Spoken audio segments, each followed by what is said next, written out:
گھر کی عورتوں کو شہزادیوں جیسی سہولیات دینے کے لیے اکثر مرد خود مزدوروں جیسی زندگی گزار دیتے ہیں۔ بعض محبت کرنے والے بہت شکی مزاج ہوتے ہیں۔ ان کی وجہ یہ ہے کہ انسان جس سے محبت کرتا ہے وہ اس پر اپنا قبضہ چاہتا ہے، وہ اس کو کسی لیول پر شیئر نہیں کرنا چاہتا۔ بابا جی کہتے ہیں کہ محبت کسی کے لیے اپنی جان قربان کرنا نہیں ہے، کیوں نہ کہ یہ جان تو اللہ کی امانت ہے۔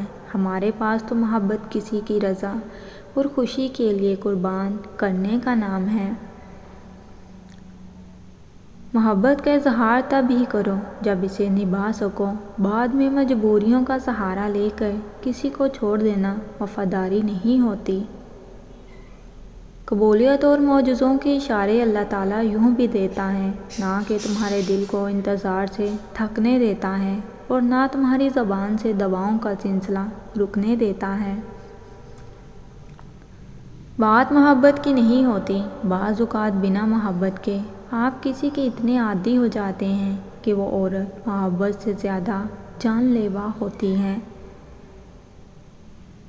بابا جی فرماتے ہیں، مشکل وقت میں ساتھ چھوڑنے والا آپ کا اپنا کیوں نہ ہو، دل سے اتر جاتا ہے۔ دنیا کا سب سے بڑا رزق ہی شادی ہے۔ خوش قسمتی سے اگر اچھا لائف پارٹنر مل جائے تو ٹھیک، ورنہ انسان کی قبر کی دیواروں تک کمپرومائز کرتا رہتا ہے۔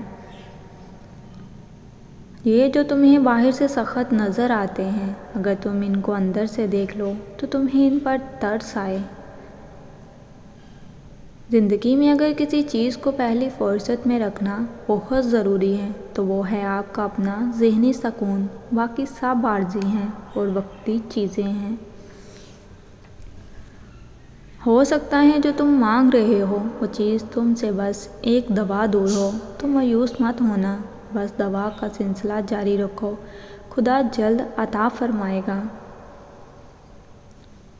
کچھ لوگ محبت کے نام پر شروع میں اتنی توجہ دیتے ہیں کہ ہمارا 2 منٹ ہماری بے رخی سے دیے جواب پر 1000 بار پوچھتے ہیں، منتیں کرتے ہیں، اور پھر ایک وقت ایسا آتا ہے جب ہماری طویل خاموشی بھی ان پر اثر نہیں کرتی، ہماری بے رخی اور ہماری ناراضگی سب بے معنی ہوتی ہیں۔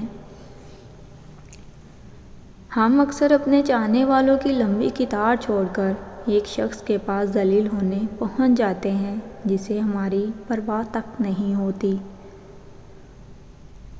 اختلاف کرے باوجود احترام سے پیش آنا کمزوری نہیں بلکہ بہترین تربیت کی دلیل ہے۔